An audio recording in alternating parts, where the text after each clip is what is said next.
একটি সুষ্ঠু নির্বাচনের জন্য সর্বাত্মক সহযোগিতায় 11 দল প্রস্তুত। নির্বাচন প্রক্রিয়ার সাথে যারা সম্পৃক্ত আছেন, নির্বাচন কমিশন, নির্বাচন পরিচালনার দায়িত্বে যারা নিয়োজিত এবং যারা নিরাপত্তার দায়িত্বে নিয়োজিত, শৃঙ্খলার দায়িত্বে নিয়োজিত, তাদের সকলের প্রতি আমাদের অনুরোধ, আপনারা প্রজাতন্ত্রের কর্মচারী হিসাবে এ দেশ আপনাদেরও, আপনারা ন্যায়নিষ্ঠভাবে, আপনারা নিরপেক্ষভাবে, সুষ্ঠুভাবে আপনাদের দায়িত্ব পালন করবেন।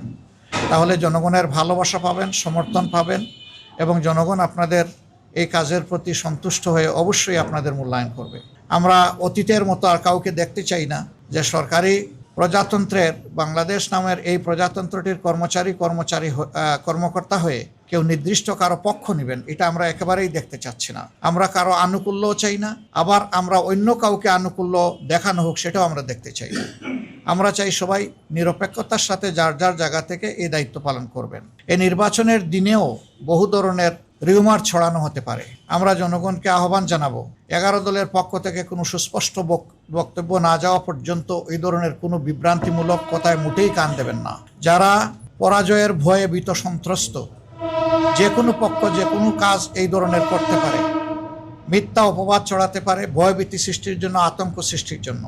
কিন্তু না, সব কিছুকে জয় করেই ইনশাআল্লাহ আপনারা সেদিন আপনাদের ভোটাধিকার প্রয়োগ করবেন এবং ভোটের রেজাল্ট হাতে না নিয়ে আপনারা কেউ ফিরবেন না। কারণ আপনি ভোট দেওয়ার পরেও আপনার ভোট 9-6 হয়ে যেতে পারে, আবার ভোট দেওয়ার আগেও বিভিন্ন ধরনের সমস্যা কেউ কৃত্রিম সংকট সৃষ্টি করতে পারে।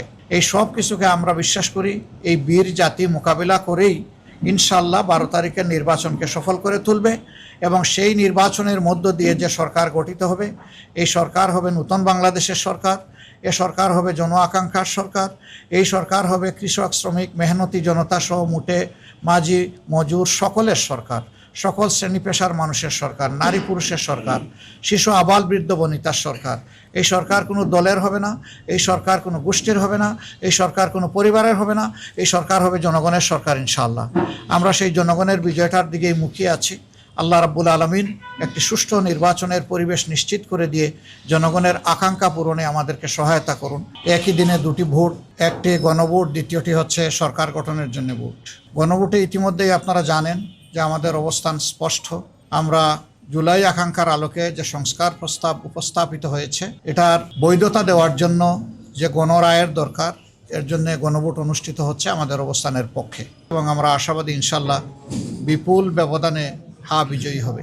হা যদি বিজয়ী হয় তাহলে বাংলাদেশ জিতে যাবে। হা যদি বিজয়ী হয় তাহলে ইনশাআল্লাহ জুলাই আকাঙ্ক্ষা বাস্তবায়িত হওয়ার পথ খুলে যাবে। হা যদি বিজয়ী হয় তাহলে অতীতের নির্যাতন নিপীড়নের অবসান ঘটবে এবং তার যৌক্তিক ন্যায়সঙ্গত বিচার হবে।